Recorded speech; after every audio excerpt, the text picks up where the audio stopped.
bien régulier, tranquillement, tel un bon batteur qui a connu la route depuis bien longtemps.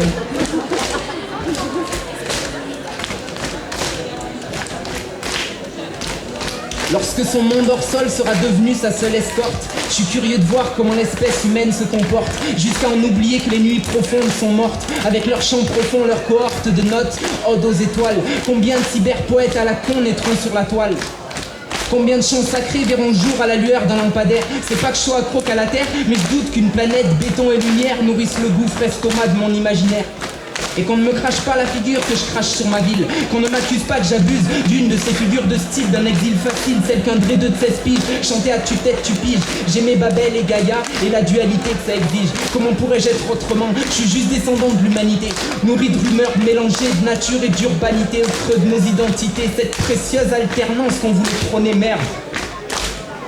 Faut quand même avoir des différences à alterner.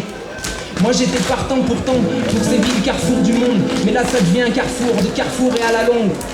Leur nauséabond futur burger à chaque rond-point me fiche la trouille. Je suis peut-être qu'un de ces petits peureux que notre époque trouble. Partout ces enseignes lumineuses, identifiables par tous. Police de l'imaginaire à nos trousses. Avoir la peau où ça pousse, faudra peut-être résister un peu, imaginer beaucoup, ou sauvegarder dans nos créativités une partie de brousse. Moi je suis pas pressé d'avoir à gagner le toit des immeubles pour trouver la nuit, d'y compter les étoiles sur les doigts de la main, chercher cette voie lactée en vain comme la trace perdue dans le ciel de nos origines d'êtres humains.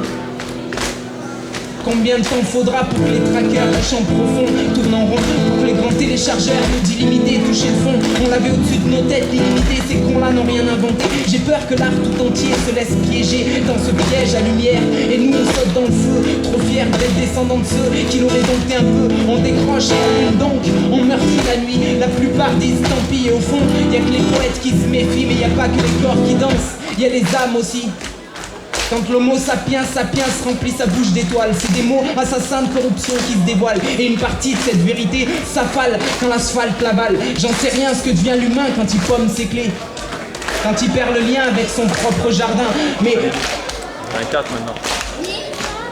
Il y a sûrement un bon paquet de saveurs qu'on y perd, et l'autonomie est une de ces saveurs qu'on retrouvera pas de sitôt dans le secteur. Ce qui me fait peur, c'est que rien ne nous empêchera de survivre hors sol. Et si une partie de cette vérité s'asphyxie en hors ciel, le peuple, poète et musicien y perdront quelques belles plumes. Mais l'humanité amputée continuera son chemin sans aucune. Je suis même pas sûr que quelqu'un se souvienne du temps où l'obscurité nous ouvrait, où la terre pouvait nous inspirer. Mais si on en venait à gratter sous leur zone commerciale et leur parking à outrance, ils trouveraient sûrement une partie des champs de péché de mon enfance, une partie des chants d'aventure de mon adolescence, les cendres encore chaudes de nos soirées sauvages, celles qui nous ont civilisés ou juste réalisées, mais avec la part d'affection, les multiples substrats qui nous avaient nourris et fait pousser. J'insiste sur multiples parce que c'est l'homogénéité qui fait douter, me déstabilise. Quand nos horizons rétrécissent, quand nos aspirations s'y enlisent, j'essaie de la fuir, la nostalgie pure, mais peut-être que je nage dedans à esquisser le futur, on devient très vite méfiant.